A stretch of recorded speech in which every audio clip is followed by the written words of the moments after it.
Bom, finalmente, semana 4, a gente entra no encerramento da teoria de modelos atômicos. A gente percorreu aí 4 semanas de curso, essa é a quarta, né? Então já foram 6 aulas, 4 pelo menos já foram, né? Completas de teoria, onde a gente discute o modelo atômico. E esse assunto ele é assim mesmo, ele é demorado, ele é difícil, tem bastante coisinha, né? Então depois que a gente teve todas essas aulas, né? Eu espero que vocês não reduzam mais a coisa a pudim de passa, bola de bilhar, né? Embora a gente possa continuar usando essas expressões, não tem problema nenhum, a gente viu que a coisa é muito mais complexa. O que a gente vai fazer na aula de hoje? Basicamente, na aula de hoje, a gente vai encerrar os modelos falando do desdobramento do modelo quântico. Qual é o desdobramento do modelo quântico? Diagrama de Linus-Pauling.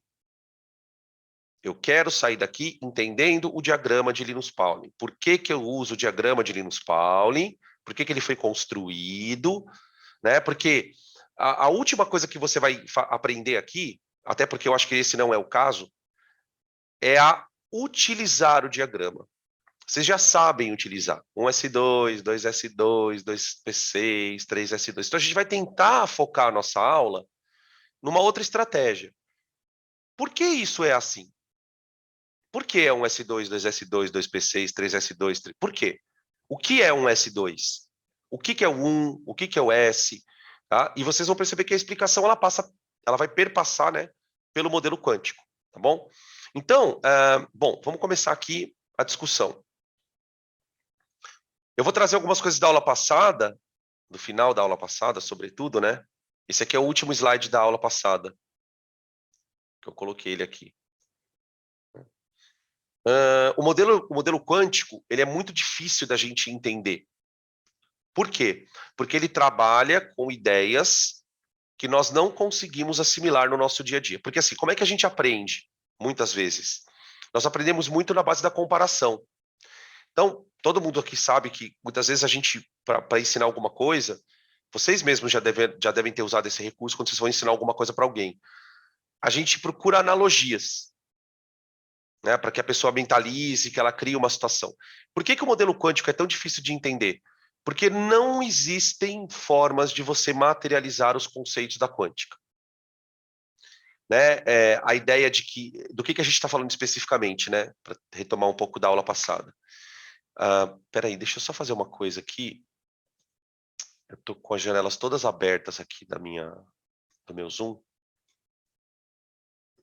Aí, acho que agora foi. Pronto. Então, o que a gente estava discutindo na semana passada, que é muito bizarro? A primeira coisa bizarra é aquela ideia de que a energia é quantizada. Quer dizer, o elétron ele tem uma energia, mas só que essa energia ela não pode assumir alguns valores. Tem alguns valores que são permitidos e outros que não são. Então, isso daí já é meio esquisito. Aí, junta-se a isso a ideia de que uma partícula como é que eu posso dizer? Quando você vai estudar uma partícula, quando vai fazer medidas nela, sobretudo medidas de posição e de velocidade, quando você tenta fazer essas duas medidas ao mesmo tempo, existe uma imprecisão própria daquela situação. Você não consegue precisar com grande acurácia, vamos dizer assim, você não consegue precisar a posição e a velocidade da partícula. Por que isso que é o princípio da incerteza, né? Por que isso é importante? Né? O que isso muda na cabeça da química? Se você não sabe se você não consegue localizar a partícula, pode ser que a partícula não esteja ali. Então, é uma partícula que tem uma energia quantizada, é uma partícula que eu não consigo localizar ela com alta precisão, e aí vem o grande finale, que é a ideia de que essa partícula pode se comportar deliberadamente como uma onda. Para quem não lembra, a gente falou na aula passada do experimento da fenda dupla, que era um experimento que a priori foi feito com a luz, para provar que a luz era uma onda, e depois os caras tiveram a ideia de fazer o experimento da fenda dupla com o elétron. E aí o elétron se comportou como uma onda. Ele difratou, sofreu interferência, uns negócios puta bizarro. Então, a ideia é, não dá mais para falar que o átomo é só uma partícula. Então, o modelo quântico, ele parte dessa premissa. Então, aqui a gente vai ler juntos aqui rapidamente o que esse slide fala aqui para a gente. Aqui. Então, a equação de Schrödinger, né? A equação de Schrödinger, ela dá origem aos números quânticos. A partir da equação de Schrödinger, a gente não estuda a equação de Schrödinger no ensino médio, porque ela é uma equação bem complexa, ela tem algumas questões de matemática bem nada a ver assim, com o ensino médio, né? Mas o que a gente estuda é o final dela. Então, ó, a equação de Schrödinger é uma equação que vai descrever o elétron. Então, você vai descrever o elétron a partir de uma equação. Nessa equação, existem várias coisas que você pode fazer com ela. Tá? Por exemplo, quando eu resolvo a equação, a gente tem funções de onda. Então, qual que é a diferença de uma equação e de uma função de onda? A equação, ela vai ser descrita para o átomo. Então, você tem uma equação do hidrogênio. Você tem uma equação do hélio. Você tem uma equação do lítio. Cada átomo tem a sua equação. Para cada equação, você tem funções. Então, por exemplo, a equação do hidrogênio, ela tem uma função, que é um elétron do hidrogênio. A equação do hélio tem duas funções, porque ele tem 2 elétrons. E assim por diante. A equação do carbono vai ter 6 funções. São 6 elétrons. Tá? E dentro de cada função, aí vem esse quarto item aqui, ó, eu vou pular o item 3, que ele não é tão importante.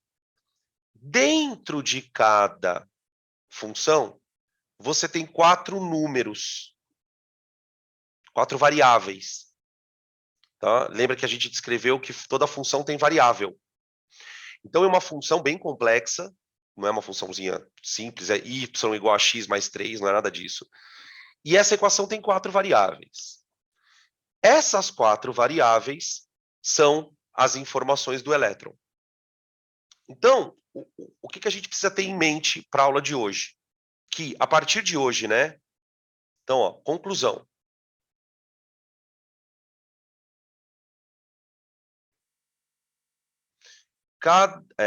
Peraí. Eu vou escrever assim, ó. A cada elétron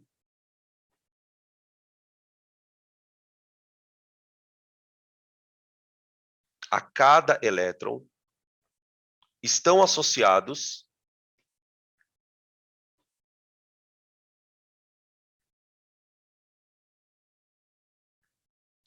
quatro valores quantizados. Eu já sei o que são quantizados, né? São 4 valores que não podem assumir qualquer valor. Então, são 4 valores quantizados e atrelados.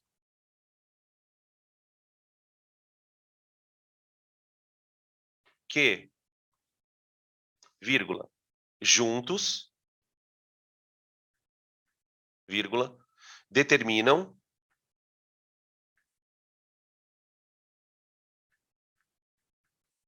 o estado quântico da partícula.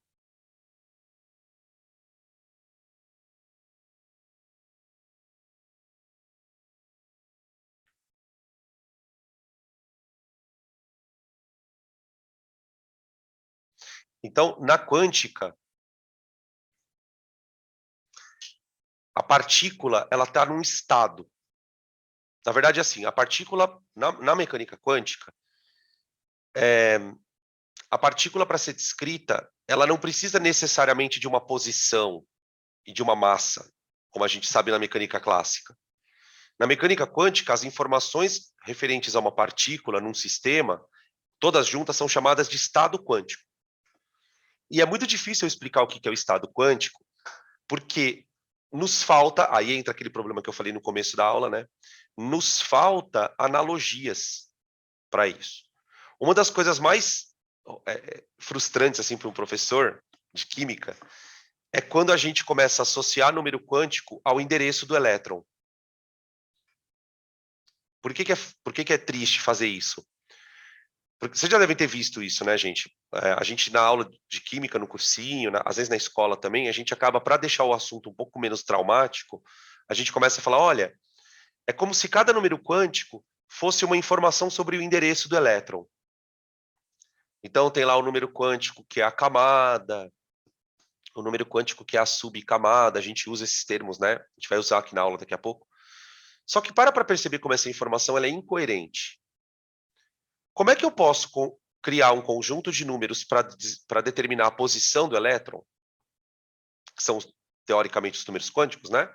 Se existe o princípio da incerteza. Percebe como não tem sentido? Né? É claro que numa sala de alunos, principalmente no ensino médio, ninguém vai perceber isso. Então o professor ele fala e passa batido. Né? Principalmente se o professor nunca falou do princípio da incerteza. Espera aí, você acabou de me falar que existe um princípio da incerteza, como é que você está me dando 4 coordenadas do elétron? Então, mas por que a gente faz isso? A gente faz isso para tentar minimizar o sofrimento. Então, a primeira coisa que você vai tentar tirar da tua cabeça, eu sei que isso é difícil, é de associar os números quânticos a um endereço. Não. É claro que nos números quânticos tem algumas informações sobre a localização do elétron, sim. Tem sim. O número quântico principal, sobretudo, que vai dizer para a gente se o elétron está mais próximo ou mais distante do núcleo. Para quem lembra do que eu estou falando, sabe. Né? Então, mas eu não posso dizer que o spin tem a ver com localização. Não posso dizer que o número quântico magnético tem a ver com localização, porque também não tem. Então, a gente vai tentar fazer algumas analogias, sempre usando essas ressalvas. Mas o que você precisa tentar assimilar? Eu acho que daqui do que eu estou falando. Para você descrever um elétron, você precisa de 4 informações. Este conjunto de informações vai nos dar, vamos dizer assim, ideia se o elétron está numa região próxima ou distante do núcleo, se o elétron está dentro de uma região com qual formato espacial. Então, a gente vai tentar traduzir essas informações. Tá? E vai me dar também energia do elétron. Isso é muito importante. Por quê? Porque para quem já aprendeu o diagrama de Pauling, deve ter aprendido que o diagrama de Pauling é um diagrama de energia. Vamos lembrar aqui, antes da gente entrar nos números quânticos, um pequeno detalhe. A ideia de energia do elétron, ela veio do modelo de Bohr. Ele fala que o elétron está numa órbita e que essa órbita tem uma energia. Aqui na mecânica quântica, você não vai ouvir falar em órbita. Você vai ouvir falar em orbital, que é uma outra coisa. Orbital não é a mesma coisa que órbita. E você vai ouvir falar de energia também. Você não vai ouvir falar de energia da órbita, mas você vai ouvir falar de energia do orbital.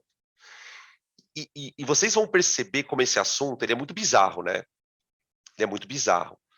Mas você vai ver como esse assunto é importante quando você tiver aula de química orgânica. Daqui a gente vai puxar uma ramificação mais lá para frente para falar de carbono sp3. Né? Por que os alunos não entendem direito o que é carbono sp3? Porque tem que decorar. Porque faltou essa parte aqui. Para explicar o que é um carbono sp3, por que o benzeno faz ressonância, você vai ter que entrar nessa questão de número quântico. Não tem jeito, tá? Bom, então vamos lá. Eu vou trocar aqui o slide. Passa para frente. Aqui vamos ler essas duas frases para a gente entrar então nos números quânticos, tá?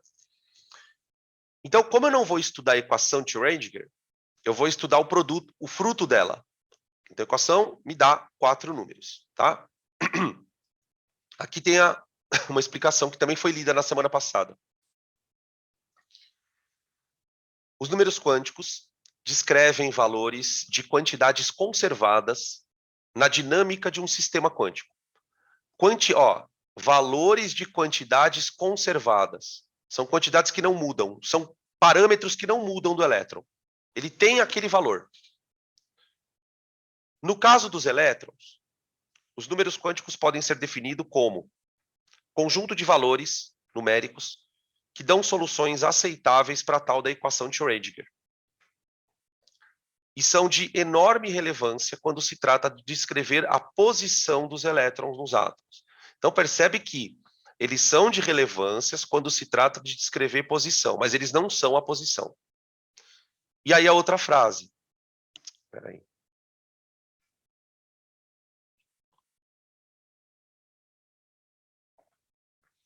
Qual foi o upgrade, né, dado aqui? A ideia de quantização, como eu disse para vocês aqui, ela já era proposta por Bohr. Ó, ela já era proposta por Bohr. Só que o Bohr, ele teve que postular a existência dos números quânticos. Ele simplesmente fala. Eu me lembro até que alguém na aula, não me lembro quem foi, mas alguém na aula me perguntou. O Bohr fala assim, a energia do elétron é quantizada. Aí alguém perguntou para mim, mas como que ele sabia isso, Dan? Eu respondi para a pessoa, eu falei, ele não sabia. Ele não sabia.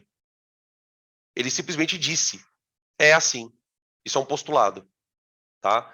Quando Einstein, na teoria da relatividade geral, né, fala que a velocidade da luz é a mesma para qualquer referencial no universo, o que ele está fazendo é um postulado. Ele provou aquilo? Não. Mas para que todo o modelo dele funcionasse, era necessário que fosse assim, tá? Beleza? Bom, então vamos lá.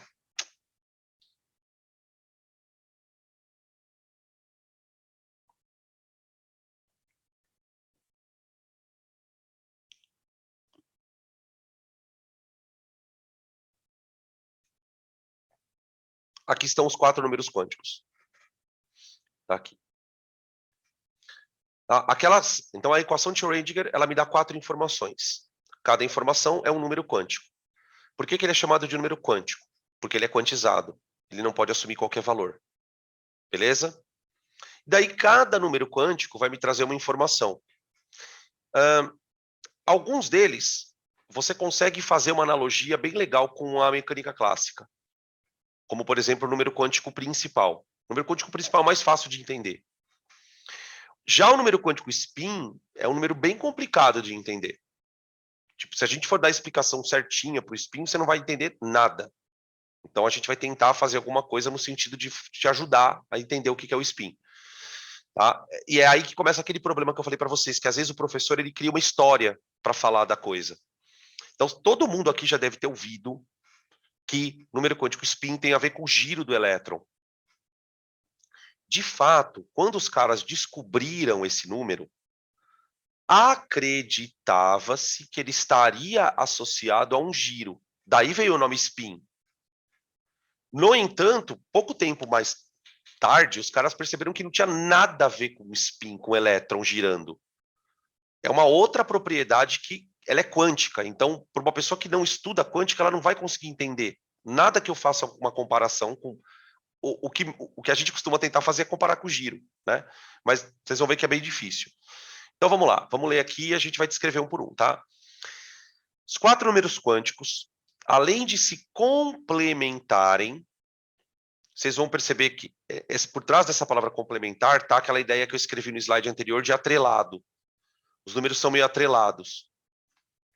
Além de se complementarem, nos permitem fazer uma descrição completa dos elétrons nos átomos, pois eles dizem o nível principal de energia do elétron, o subnível de energia, a orientação espacial da nuvem eletrônica e a orientação do próprio elétron na nuvem. Super difícil de entender a frase. É super difícil de entender. Você lê e fala, meu Deus, não consigo entender direito essa frase.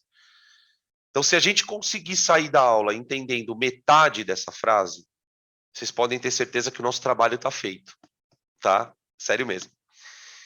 Cada combinação dos 4 números quânticos, essa outra frase ela é muito importante. Cada combinação de 4 números quânticos é única para um elétron. Então, vamos pegar um exemplo, vai. Pensa num átomo de sódio. O átomo de sódio ele tem 11 elétrons. Então você vai imaginar, daqui para frente, que para cada elétron, você tem 4 números. Tudo bem? Então, o sódio tem 11 elétrons, e cada elétron, 4 números. Se você pegar todos esses elétrons e olhar os 4 números de cada um deles, você vai perceber que nenhum deles tem os mesmos 4 números que o outro. Eles podem ter um número igual, eles podem ter 2 números iguais, até 3. Até 3. Mas 2 elétrons diferentes com 4 números iguais é impossível. Porque se eles tivessem os 4 números iguais, eles seriam o mesmo elétron. E olha como isso é meio esquisito, né? Você fala, mas por que isso? Por que isso? Porque os números quânticos, eles representam um estado. Um estado. Não é só a posição. Você tem uma série de coisinhas que eles representam. Então, dizer que 4 números são iguais para os 2 elétrons quer dizer que eles estão no mesmo estado.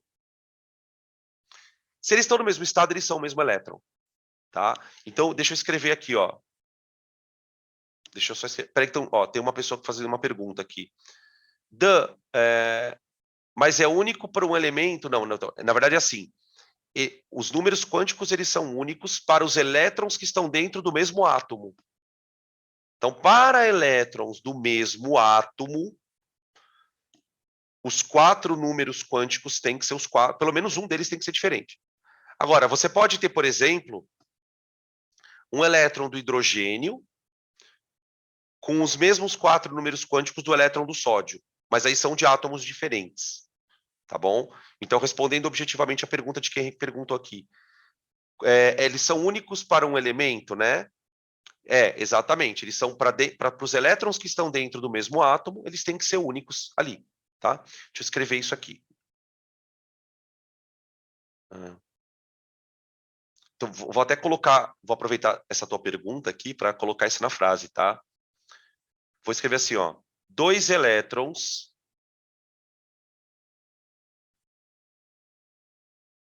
contidos no mesmo átomo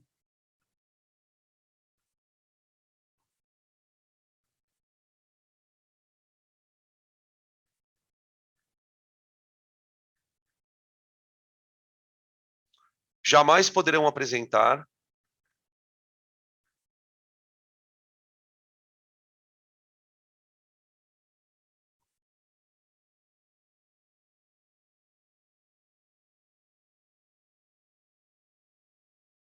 dois elétrons contidos no mesmo átomo jamais poderão apresentar os 4 números quânticos idênticos entre si.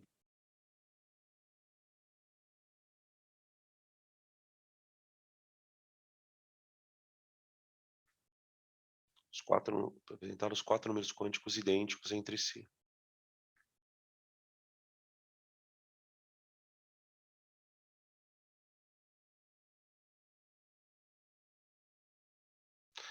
Tá? Isso é chamado, nas apostilas, talvez alguns alunos vão lembrar do nome, de princípio da exclusão de Pauli. Princípio da exclusão.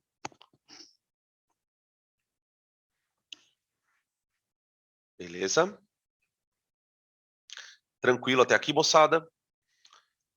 Bom, vamos continuar. Essa informação ela vai ser importante na hora que a gente for discutir o diagrama de Pauli. Tá?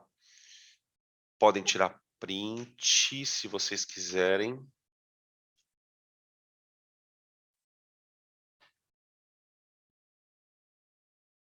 Deixa eu falar uma outra coisa para vocês, que eu esqueci de comentar. Alguns alunos vieram pedir para mim, e eu achei um pedido justo, que nós façamos alguns minutinhos de intervalo dentro das aulas, tá bom? Alguns alunos estão nesse processo ainda de se acostumar a estudar muito tempo, ficar muito tempo vendo uma aula, ainda mais no computador. Então, a partir dessa semana eu vou colocar uns 5 minutinhos para gente, tá bom? Ó, no meu são 15 horas e 50 minutos, A gente volta daqui 5 minutinhos, tá? Só para dar uma levantada, esticar o esqueleto, pegar um pouquinho de água. Se quiser fazer um xixi, vai lá, faz um xixizinho, tá bom? A partir de hoje a gente faz isso, tanto na aula da tarde como na da noite, tá bom? O pessoal tava pedindo, eu falei, ah, beleza, justo, tá tudo tranquilo, tá bom? Então daqui 5 minutinhos a gente volta, gente. Eu vou deixar a câmera fechada aqui, tá? Aí vocês podem ir fazer alguma coisinha aí, rapidão.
Vorti.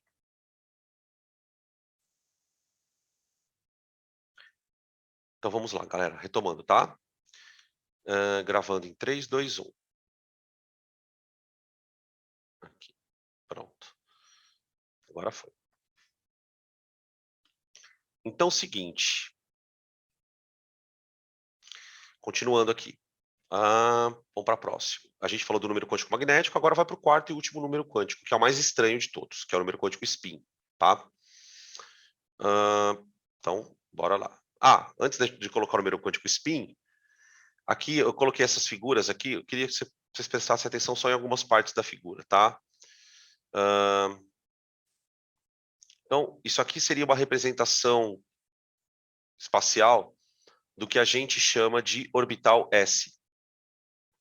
O orbital S é o orbital dado aos elétrons que tem número quântico L igual a 0. Tá aqui. Então, a gente fala que o orbital ele tem a forma de uma esfera. O que diferencia um orbital 1s, 2s, 3s, 4s? A distância do núcleo. Então, nessa imagem aqui, deixa eu mostrar essa imagem esquisita aqui, ó. Aqui você tem 3 orbitais S. 3 orbitais S. Isso aqui, ó, é o 1s, é a região onde a probabilidade de você encontrar um elétron é bem alta. Aqui você tem uma outra região de alta probabilidade, que seria o equivalente ao 2s. E aqui você teria uma terceira região de alta probabilidade, que seria o 3s. Tá? Cada regiãozinha dessa representaria uma distância do núcleo. Então, é muito comum a gente falar, né, que o orbital no 3s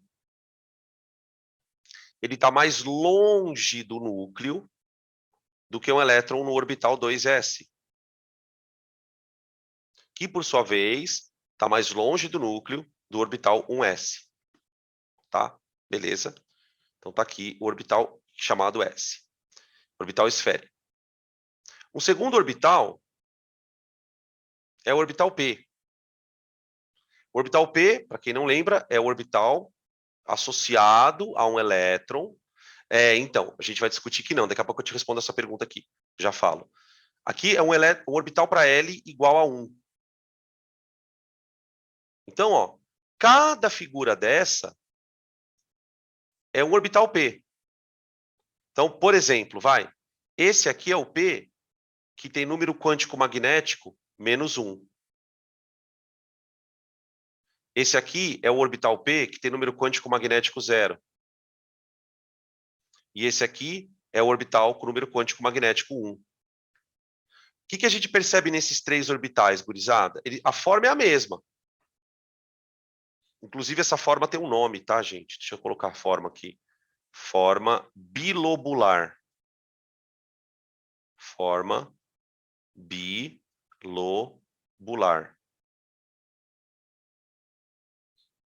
A gente vai falar muito desses orbitais, do S e do P, tá, gente?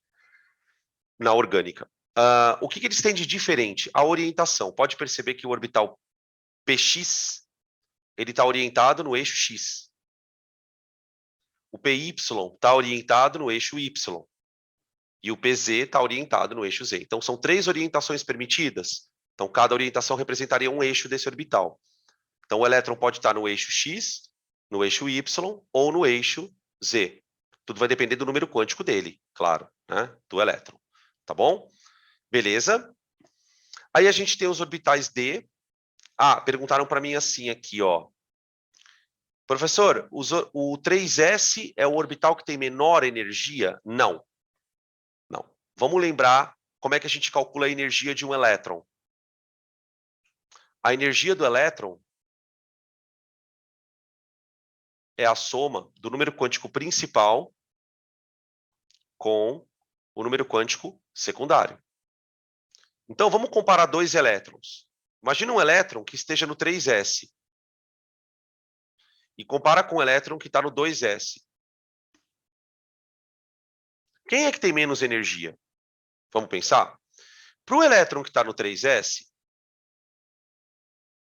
ele está com o número quântico principal 3 e número quântico secundário 0. O elétron que estaria no 2s, ele tem número quântico principal 2 e número quântico secundário 0. Então, o 3s tem mais energia do que o 2s, o que faz sentido. Por que faz sentido isso? Porque lembra que eu falei no começo da aula que o Bohr já falava, né? Que quanto maior a distância do elétron ou do núcleo, maior a energia.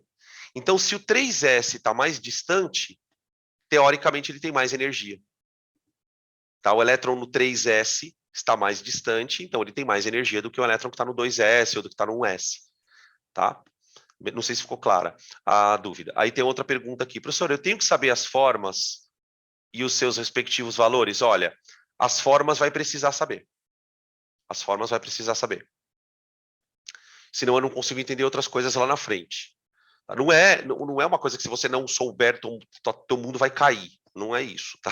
Não é bem assim. Mas a forma, sobretudo, né? Saber que o orbital S é esférico e saber que o orbital P tem essa forma de duas bolinhas, né? Bilobular, isso precisa saber. Os outros orbitais que a gente tem, né? Orbitais do tipo D e orbitais do tipo F, esses a gente nem fala, a gente nem cita, porque a gente não usa no ensino médio. Tá? Quando você vai para o ensino superior, que você precisa estudar coisas mais aprofundadas, aí o pessoal fala. Tá? Vamos continuar aqui. Bom, aqui tem outro. Ó. Aqui são orbitais do tipo D. Orbitais do tipo D. Tá? Os orbitais do tipo D, eles têm um formato bem esquisito. Né? A gente tem 5 orbitais do tipo D. Lembra que são 5 previstos, né? Então, eu tenho, ó, isso aqui é um D, que ele chama de, ó, olha como ele chama o orbital, gente. DXY. Por que ele chama de DXY? Porque ele tem um orbital no eixo X orientado e Y. Então é um plano. É um plano. Os orbitais estão num plano. Aí você tem orbital no plano YZ. Você tem orbital no plano XZ e assim por diante. Tá? Você tem uma série de situações. Aqui a gente já não começa a não descrever muito, como a gente faz aqui. Que eu falei para vocês agora, ó. Tá? Beleza? A gente não vai nem dar nome para o orbital D. É orbital D. Tá? Então, orbitais D são os orbitais para elétrons com L igual a 2. Então, você tem o orbital que seria, vai, menos 2. Esse aqui seria o orbital menos 2. Esse aqui seria o orbital menos 1. Esse aqui seria o orbital 0. Esse aqui seria o orbital mais 1. E esse aqui seria o orbital mais 2. Olha a forma desse orbital, como ele é diferente dos outros. Tá? Aqui é um ponto em que você não precisa ir tão fundo, né? No sentido de, olha, eu sei que tem orbital D, mas não vão te perguntar a forma do orbital D, não vão, por quê? Porque são elementos que a gente não estuda no ensino médio, tá? E aí, para finalizar, os F. O F eu nem coloquei foto aqui, tá? O F eu nem coloquei foto. Pronto. Bom, e aí a gente chega no último número quântico, que é o número quântico spin. Eu coloquei aqui, gente, a definição só para você entender como não tem nada a ver com giro. Tá? Isso aqui é só para você entender que não tem nada a ver com aquilo que a gente está acostumado a enxergar, ou de aprender em cursinho e tal. Olha a definição de spin, gente. O número quântico spin são os autovalores, não sabemos o que é autovalor, possíveis, alto valor possíveis, de um operador que indica a orientação da fonte extra de momento angular. Ponto. Sem analogia na mecânica clássica. Essa talvez seja a frase mais importante. Sem analogia na mecânica clássica. Ou seja, qualquer coisa que você possa usar para imaginar o que é o spin está errado. Está errado. Ponto. Não tem outra, não tem qualquer, a gente não deve ficar aqui carinha de palhaço. Pode crer. Percebe como não tem é uma definição maluca? O que você precisa saber do spin? Que só existem dois números permitidos. Então, valores de spin permitido.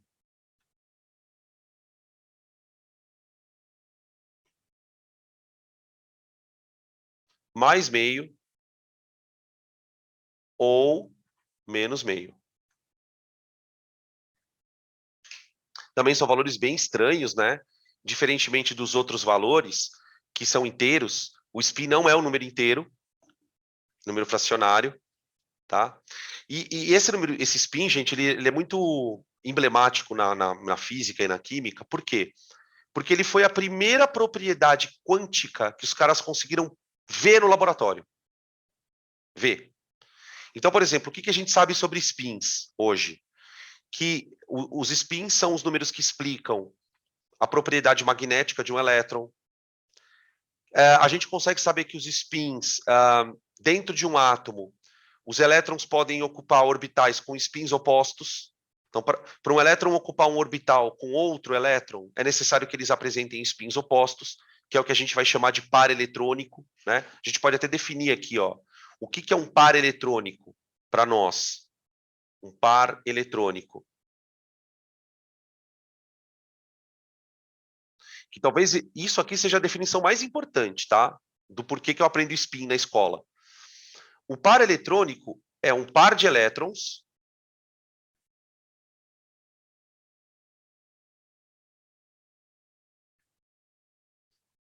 diferenciados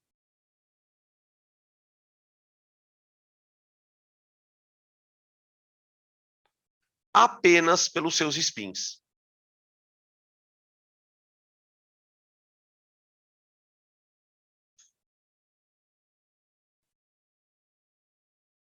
Por exemplo, para vocês entenderem melhor, imagina que eu chegue para você e fale assim, olha, imagina que você tem um elétron 1 e 1 representado pelos seguintes números quânticos: 4, 1, 0, mais meio.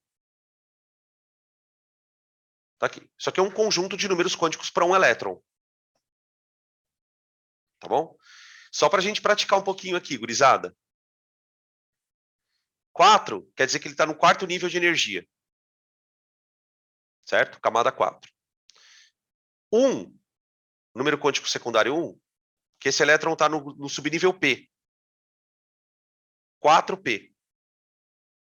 Estando dentro do 4P, ele está dentro do orbital número 0. E lá dentro, o elétron tem spin meio. É muito doido isso. É muito doido. Tá, o que seria o par eletrônico desse cara? O par eletrônico dele seria um outro elétron, também na mesma camada, na mesma subcamada, opa, na mesma subcamada não. Perdão. Na mesma subcamada, no mesmo orbital, só que com spin trocado. Tá ali. Isso é um par eletrônico, né? O que a gente costuma chamar de elétrons que estão no mesmo orbital. Do ponto de vista da mecânica quântica, o que é um par eletrônico? São dois elétrons que só são diferenciados pelo último número quântico. Eles são muito parecidos, esses elétrons, vocês concordam? Se a ideia é pensar que o número quântico é um estado do elétron, então esses caras estão num estado bem parecido. Então, bem parecido. Tá bom? Tudo bem. Eu não vou ficar falando mais nada sobre spin, gente, porque qualquer coisa que eu fale vai mais confundir do que ajudar. Tá? Bom, final das contas, o que a gente acaba tendo, então? Isso aqui, ó. Isso aqui. A equação de Schrödinger, ela permite combinações de números quânticos. Combinações. Então, por causa dessas restrições todas, né? O que a gente começa a perceber? Que dependendo dos números quânticos que você tem um número de combinações possíveis. Então, por exemplo, né, como é que a gente lê essa tabela, sem muito aprofundado? Pensa num elétron, peraí, Pensa num elétron com o número quântico principal 1. Tá? Se o número quântico dele principal é 1, o magnético, o secundário é 0, o magnético é 0, e o spin pode ser ou menos meio ou mais meio. Então, para um elétron na primeira camada, olha que interessante agora o diagrama de Pauling aparecendo. Para um elétron com N igual a 1, quantas possibilidades de existência ele tem? 2. Por isso que na camada 1, a gente aprende lá no primeiro ano do ensino médio que cabem 2 elétrons só. Então, quem seriam os elétrons? Seriam o elétron 1, 0, 0, mais meio, e o segundo elétron seria 1, 0, 0, menos meio. Tá? Agora, veja a segunda e a terceira linhas da tabela. Elétrons com número quântico principal 2. Se o número quântico principal é 2, ou pode ser 2 e 0, ou 2 e 1. Se for 2 e 0, o elétron vai ser 2, 0, 0 e mais ou menos meio. Se for 2 e 1, pode ser 2 e 1 e menos 1, pode ser 2 e 1 e 0, pode ser 2 e 1 e mais 1. E aí mais ou menos meio para cada situação. Ou seja, você tem 6 possibilidades. Então percebam que na região dada pelo número quântico 2, quantos elétrons eu tenho permitidos ali para existirem? 8. Estão percebendo as camadas eletrônicas enchendo ali? Tá? Beleza. Ó, tem uma informação importante aqui. Professor, eu não entendi nada do spin. A única coisa que eu posso te dizer é que bom que você não entendeu nada. Porque não tenho como entender mesmo. Não tem. O spin é um número do elétron. Ponto. O elétron pode apresentar esse número mais meio ou menos meio. O que você pode tentar guardar na tua cabeça para não ficar muito perdido é pensar o seguinte: o spin é uma propriedade do elétron que só pode existir de duas formas. Tá? Imagina, por exemplo, tentando fazer uma analogia, imagina que só existissem duas cores, ou amarelo ou azul. Então, você olha para uma coisa, ou ela é amarela ou ela é azul, certo? Claro que com cores isso não acontece. O spin é uma propriedade que o elétron ou tem ela valendo mais meio, ou tem ela valendo menos meio. Por que a gente nunca vai entender o que é o spin? Porque não existe nenhuma coisa que eu possa te dizer que se assemelhe a essa propriedade. Tá? Então, quando você fala para mim que não entendeu, eu fico feliz, porque não é para entender mesmo. Não é para entender. O que eu preciso saber do spin é que elétrons só podem apresentar 2 valores desse número. Tá? Bom, e assim a coisa vai andando. Então, quer dizer, à medida que o número quântico vai aumentando, ó, número quântico 3, aí o número de possibilidades já vai aumentando. Número quântico 4. Então, o diagrama de Pauling ele vai crescendo à medida que o número quântico sobe, principal. Então, quanto maior o número quântico dos elétrons, maior a quantidade de posições que podem existir no elétron, a quantidade de estados eletrônicos que o átomo pode apresentar. Tá? Essa tabela é só para ilustrar, tá, gente? Não é para ficar decorando, nada. É só para você entender quantas possibilidades existem. Muito bem. Qual é o nosso problema, então? É transformar isso numa coisa que as pessoas consigam minimamente usar. Né? Porque do jeito que foi colocado aqui, eu não sei se vocês vão concordar comigo, é muito difícil a gente conectar as informações.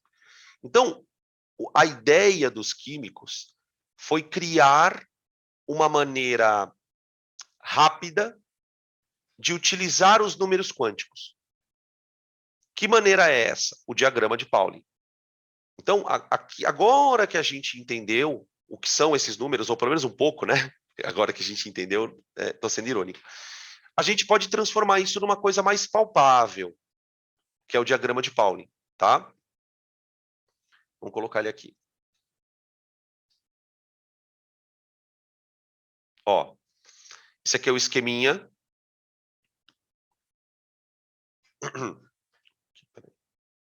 Ó, esse esqueminha aqui, ele resume de maneira muito rápida o conjunto de números eletrônicos. Então, veja, a gente estava falando de eletrosfera, certo? Para nós, a partir de agora, então, a eletrosfera ela vai ser dividida em níveis de energia. Então, dentro da eletrosfera, eu tenho os elétrons. E esses elétrons serão designados por um nível de energia, certo? Por um subnível de energia, por um orbital e por um spin. Aqui eu nem coloquei o spin, tá? Quero chamar a atenção de vocês para esta informação aqui, ó.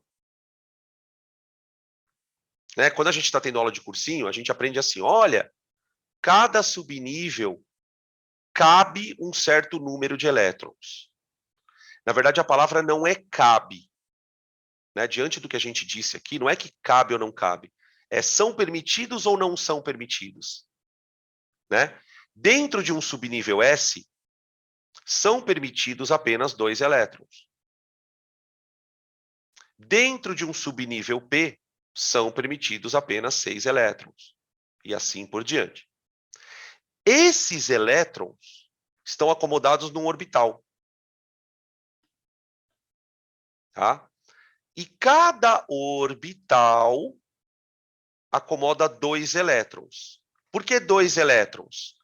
Um terá spin mais meio e o outro terá spin menos meio. Ou seja, o que a gente vai dizer, então, a partir de aqui? Que no orbital eu tenho um par eletrônico. O orbital é a casa do par eletrônico. Que a gente representa assim, ó. Vocês devem lembrar, ó. Isso aqui seria um orbital. E aí você vai representar os elétrons assim, ó.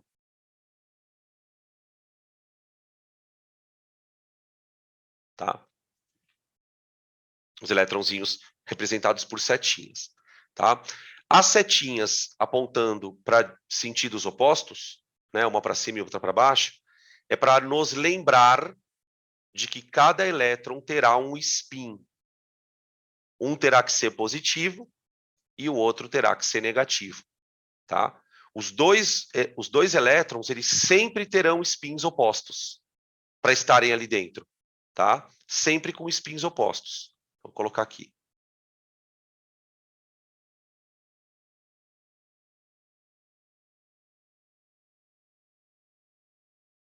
Spins opostos. Tudo bem? Tranquilo? Tá. Como é que a gente vai transformar isso no diagrama? Né? Agora vamos montar o diagrama. Podem tirar print aqui.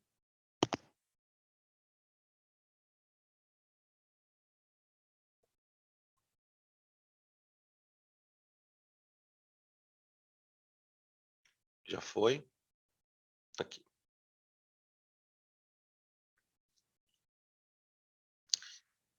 A montagem do diagrama de Linus Pauling, ela segue algumas regras.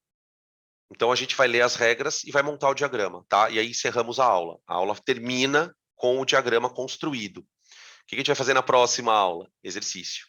Agora a gente vai pegar tudo isso e fazer exercício, tá? Então vamos lá. A montagem, como eu disse para vocês, do diagrama de Pauling, ela obedece a uma série de regras. Esse conjunto de regras é baseado num princípio, que é o chamado princípio de Aufbau. Tá? O que é o princípio de Aufbau? É a ideia de montar um átomo como se fosse uma casa. Então, quando você vai construir uma casa, você pensa na construção, né? A primeira coisa que você faz é o alicerce, a fundação. né, as estruturas subterrâneas, o que você precisa pôr no chão e tal. Aí, a partir dessa estrutura principal, você vai levantando as paredes, você vai colocando o teto. Então, existe uma logística para você construir a casa. Para um átomo, a gente vai chamar essa construção, né, de configuração eletrônica. Então, o que é uma configuração eletrônica? É a maneira de mostrar o estado quântico de todos os elétrons. A gente não acabou de dizer aqui que cada elétron tem um estado quântico e que esse estado é dado por 4 informações? Então, fazer a configuração eletrônica não é, ao contrário do que a gente fala na aula, distribuir elétron. Ninguém está distribuindo. O que a gente está mostrando ali é como são os elétrons daquele átomo. A gente usa a palavra distribuir porque, enfim. Então, o que o princípio ele é usado, e veja, para a configuração de átomos, moléculas, tá? A gente não aprende no ensino médio, mas tem diagrama de Linus Pauling para molécula. E tem para íon. Para nós, né, o que são importantes os diagramas de Pauling? De átomo e de íon. É para isso que eu uso o diagrama. Tá, vamos lá. Como é que a gente constrói o átomo, então? Num processo hipotético, em que um átomo é construído pela adição progressiva de elétrons. Então, construir um átomo é imaginar você ir colocando os elétrons de maneira progressiva, que é o que a gente chama de distribuir os elétrons. Os elétrons preenchem orbitais disponíveis. Então, o orbital, para ele ser preenchido por um elétron, não pode haver um elétron ali já.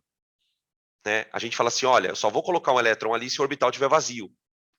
Quer dizer, se não existir nenhum elétron naquele estado, eu posso colocar um elétron ali.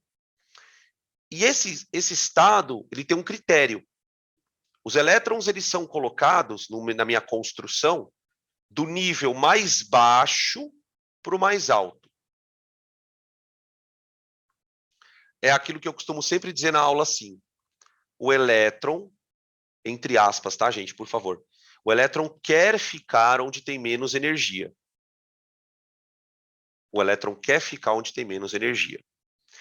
Você já parou para se perguntar, por exemplo, por que toda vez que eu uso o diagrama de Linus Pauling, eu sempre começo pelo 1s?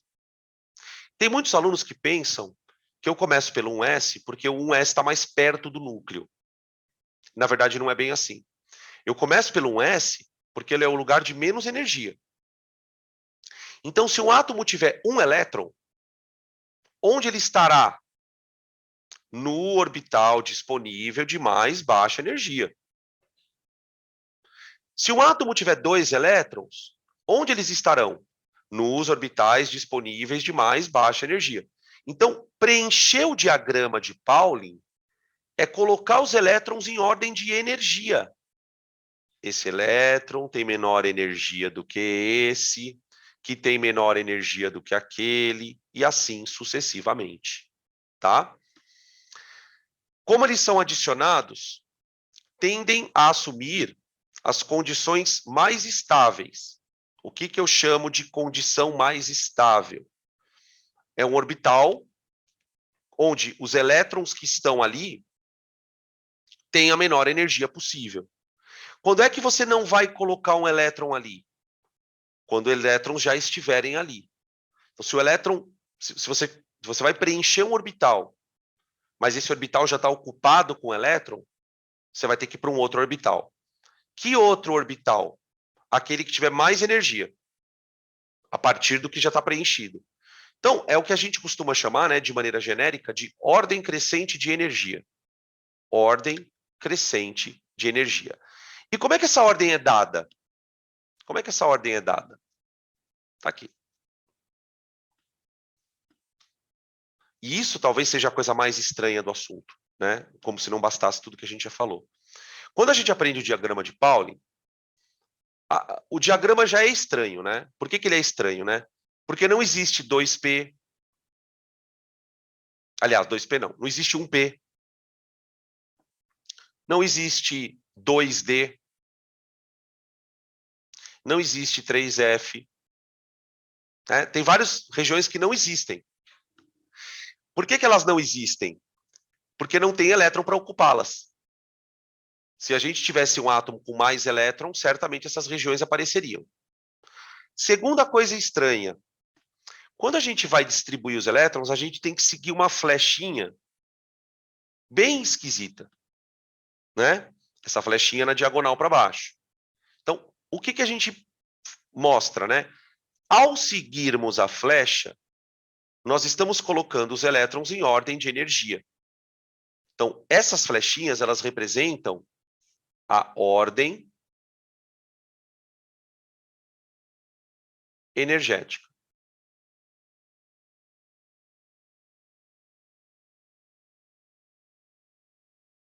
Dos elétrons.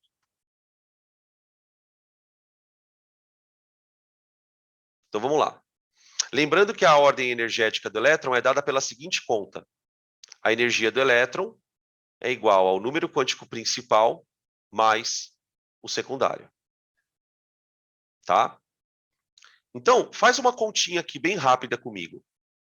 Lembrando que S, P, D e F são, na verdade, códigos para L igual a 0, L igual a 1, L igual a 2 e L igual a 3. Certo? Então, vamos lá. É uma questão de ir fazendo conta. Região 1S. Quando eu faço a conta N mais L para 1S, quanto dá essa conta? Ó, N1. L0. Concorda? Vai dar 1. Isso, ó, os caras estão falando 1. Se você fizer essa conta para qualquer outra região, você não vai encontrar nenhuma delas com valor 1. Então, toda vez que eu começar a preencher o átomo pelo princípio, qual é o princípio que norteia a coisa? O elétron quer ficar onde tem menos energia. Então, a primeira região onde o elétron estará com certeza é a região 1s. Você nunca vai ter um elétron numa região 2s se a 1s estiver vazia. Quando é que você vai encontrar elétron na 1s? Desculpa, na 2s. Quando a 1s estiver preenchida. Aí ele entra na 2s. Tá? Região 2s. Energia. 2. Certo? N, 2. L, 0. Região 2p. Agora, olha que interessante isso aqui. A região 2p, ela tem um nível de energia igual a 3. Por que 3? N igual a 2 e o L igual a 1. Tudo bem? Só que a região 3s, se você fizer a conta, a 3s também dá 3, concorda? Certo? Ó, N igual a 3 e L igual a 0. 3s. Então, pera lá. Se as duas regiões estão com o mesmo número, por que o diagrama manda eu preencher primeiro a 2p? Porque quando as duas regiões estão empatadas, em termos de energia, né? Vamos dizer assim, vai. O critério de desempate é o número quântico principal. Então veja qual é a situação. As duas regiões dão o mesmo valor. Só que a região que tem menor número quântico principal, aí você entende por que ele é principal. Porque ele é o critério de desempate. Então, 2p possui menos energia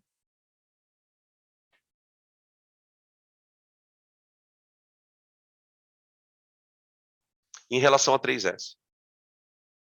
Isso vai acontecer várias vezes, gente.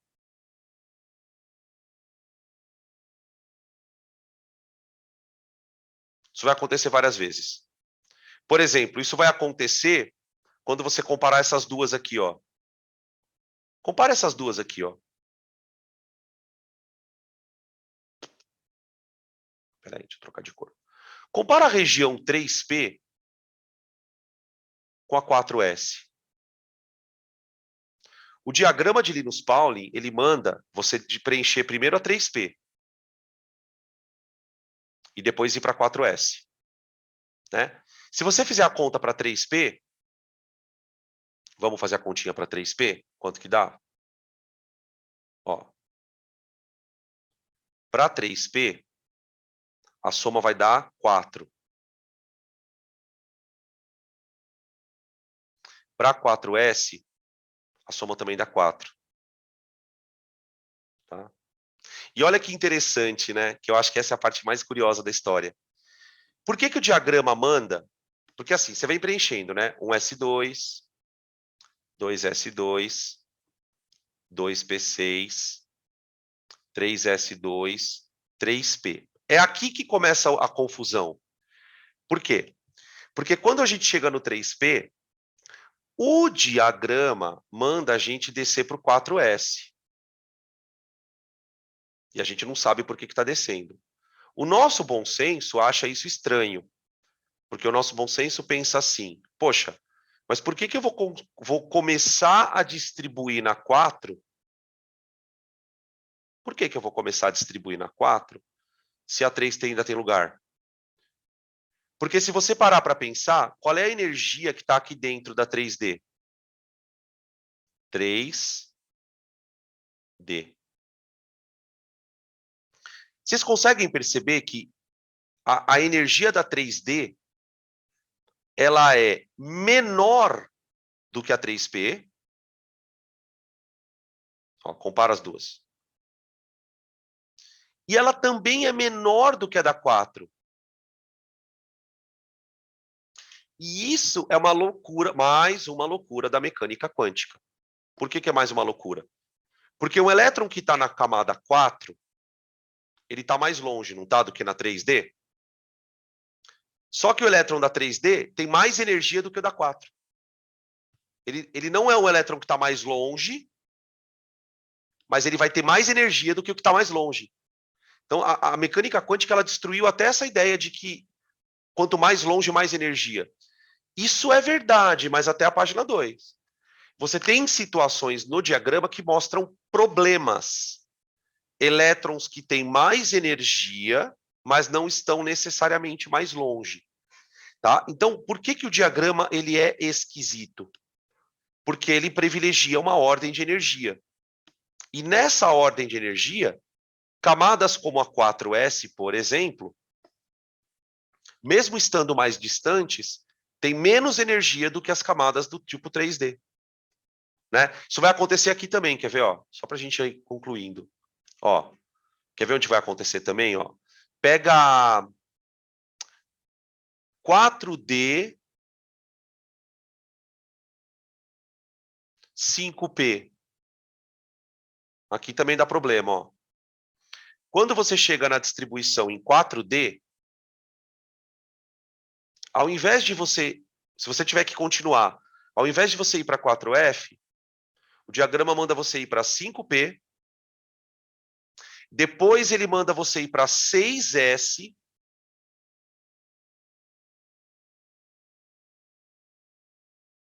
e depois você vai para 4F.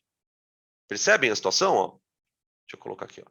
Depois que você depois que você passou pela 6S, você vem para 4F.